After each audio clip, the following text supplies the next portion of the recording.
Okay, let's dive into this. Hello everyone and स्वागत है आपका आज के इस स्पेशल सेशन में। आज हम अपने एनवायरनमेंट को एक बिल्कुल नए पर्सपेक्टिव से देखने वाले हैं। ये एक माइक्रो टू मैक्रो जर्नी होगी जहां हम डीपली समझेंगे कि नेचर में हर एक चीज़, एक छोटे से बैक्टीरिया से लेकर पूरी धरती के एटमॉस्फेयर तक, एक डोमिनो इफेक्ट की तरह कैसे कनेक्टेड है। एक जगह छोटा सा भी चेंज आता है ना, तो उसका असर पूरे एनवायरनमेंट पर पड़ता है। सो get comfortable and let's get started. Right off the bat, I want to ask you, have you ever wondered why the same enzyme does not break down everything we eat or what happens when an organism dies? सोचिए जरा इस बारे में। Nature के अपने बहुत ही strict rules होते हैं। ये सब कोई रैंडम प्रोसेस नहीं है दोस्तों। हमारी बॉडी, हमारी मिट्टी और हमारे आसपास का पूरा सिस्टम कुछ स्पेसिफिक लॉज पे काम करता है, जिन्हें आज हम अनकवर करेंगे। So the crucial point is कि आज का हमारा एजेंडा कैसा दिखने वाला है। Number 1, what is an ecosystem? 2, food chains and webs. 3, the flow of energy. 4, biological magnification. 5, ozone layer depletion. And finally, number 6, managing our garbage. आपके लोकल गार्डन से लेकर ग्लोबल ओजोन लेयर्स तक ये एक फास्ट पेस स्ट्रक्चर्ड ब्रेकडाउन होने वाला है। Okay, moving to section 1. What is an ecosystem? Let's talk about nature's perfect balance. Just imagine कीजिए अपने पड़ोस का कोई लोकल गार्डन या फिर अपने घर के अंदर रखा हुआ एक फिश एक्वेरियम। ऐसे लगता है ना कि वहां सब कुछ अपने आप एक परफेक्ट हार्मनी में चल रहा है। वेल, साइंटिफिकली स्पीकिंग, इकोसिस्टम की डेफिनेशन कुछ ऐसी है: all the interacting organisms in an area together with the non living constituents of the environment form an ecosystem. Simple भाषा में कहें तो ये एक बैलेंस है। इसमें बायोटिक फैक्टर्स होते हैं, यानी लिविंग थिंग्स जैसे प्लांट्स, एनिमल्स और बैक्टीरिया, और इनका कंटिन्यूअस इंटरैक्शन होता है एबायोटिक फैक्टर्स के साथ, यानी नॉन लिविंग फिजिकल पार्ट्स जैसे टेम्परेचर, रेनफॉल, हवा, मिट्टी और मिनरल्स। ये दोनों मिलकर पूरा शो रन करते हैं। तो इस सिस्टम के मेन प्लेयर्स कौन हैं? इन्हें 3 कैटेगरीज में डिवाइड किया गया है। सबसे पहले आते हैं प्रोड्यूसर्स, जैसे ग्रीन प्लांट्स जो सन की रेडिएंट एनर्जी यूज करके फोटोसिंथेसिस के थ्रू अपना खाना खुद बनाते हैं। They are the base. दूसरे हैं कंज्यूमर्स, जिसमें हम इंसान और बाकी एनिमल्स आते हैं, जो डायरेक्टली या इनडायरेक्टली इन प्रोड्यूसर्स पर डिपेंड करते हैं। और तीसरे, बहुत इंपॉर्टेंट, डीकंपोजर्स। जब कोई ऑर्गेनिज्म मरता है तो ये डीकंपोजर्स उन कॉम्प्लेक्स ऑर्गेनिक सब्सटेंसेस को सिंपल एलिमेंट्स में ब्रेक डाउन करते हैं ताकि मिट्टी उन्हें वापस यूज कर सके। पता है, अगर आप एक एक्वेरियम बनाते हैं तो फिश को जिंदा रखने के लिए आपको ऑक्सीजन पंप चाहिए होता है, राइट? लेकिन अगर आप उसमें एक्वाटिक प्लांट्स और डीकंपोजर्स डाल दें तो वो अपने आप में एक कंप्लीटली सेल्फ सस्टेनिंग एनवायरनमेंट बन सकता है। Which brings us nicely to section 2, food chains and webs. Basically, who eats whom in nature. देखिए, नेचर में ऑर्गेनिजम्स एक सीरीज बनाते हैं एक दूसरे को फीड करके। इसी फीडिंग सीरीज को हम फूड चेन कहते हैं, और इस चेन का हर स्टेप एक ट्रोफिक लेवल कहलाता है। एकदम बेस पर, यानी फर्स्ट ट्रोफिक लेवल पर होते हैं ऑटोट्रॉफ्स या प्रोड्यूसर्स जो सोलर एनर्जी फिक्स करते हैं। उनके जस्ट ऊपर आते हैं हर्बिवोर्स जो डायरेक्टली प्लांट्स खाते हैं। फिर आते हैं स्मॉल कार्निवोर्स, और फाइनली सबसे टॉप पर लार्जर कार्निवोर्स। पर एक ट्विस्ट है, ये हमेशा एक स्ट्रेट लीनियर प्रोसेस नहीं होता। Life is complicated. अगर इसमें ब्रांचिंग हो जाए, जहां एक एनिमल को कई अलग अलग दूसरे एनिमल्स खाते हैं, तो उसे हम सिंपली फूड वेब कहते हैं।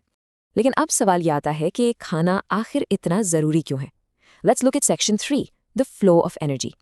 खाना सिर्फ हमारा पेट नहीं भरता, ये एक फ्यूल की तरह एक्ट करता है। और यहाँ नेचर का एक एब्सोल्युटली स्ट्रिक्ट रूल है, the flow of energy is unidirectional, यानी एनर्जी एक बार जिस डायरेक्शन में आगे बढ़ गई, वो वापस मुड़कर पिछले लेवल पर नहीं जाती। ध्यान दीजिए, इस पर्टिकुलर नंबर पर सिर्फ 1%। सुनने में छोटा लगता है, बट आगे का पूरा इकोसिस्टम इस 1% पर टिका है।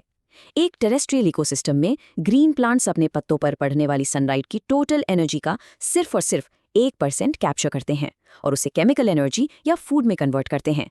Let that sink in. Just 1% of solar input literally drives all the life activities on our entire planet. Now, what's really interesting about this slide is this second number, 10%. इसे थोड़ा ध्यान से समझिए।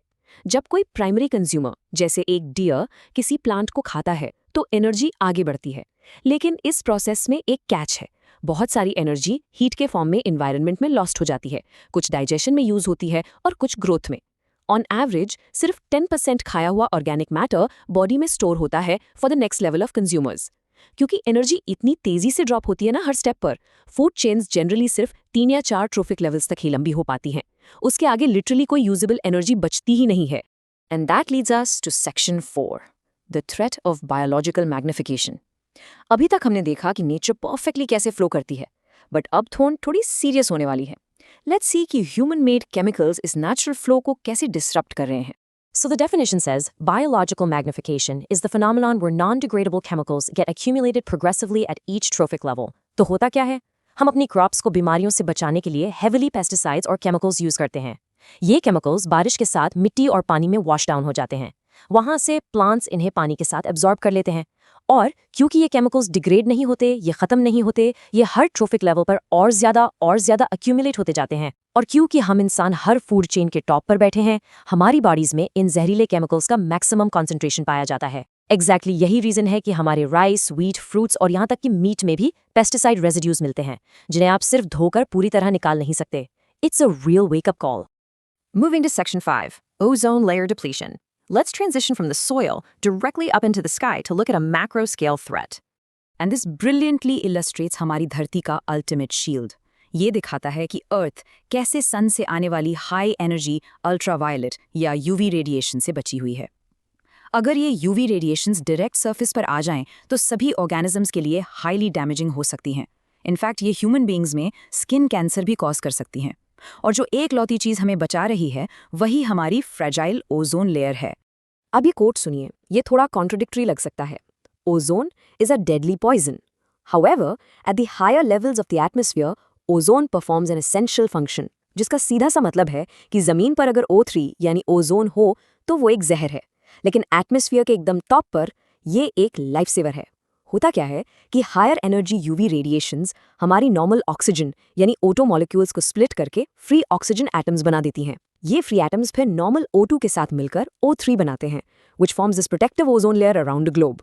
लेकिन 1980s में साइंटिस्ट ने notice किया कि ओजोन का अमाउंट शार्पली ड्रॉप हो रहा है।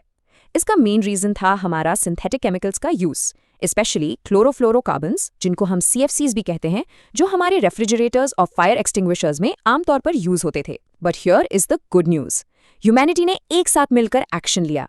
इन 1987 यूनाइटेड नेशंस एनवायरनमेंट प्रोग्राम या UNEP ने एक अग्रीमेंट बनाया to freeze CFC production at 1986 levels.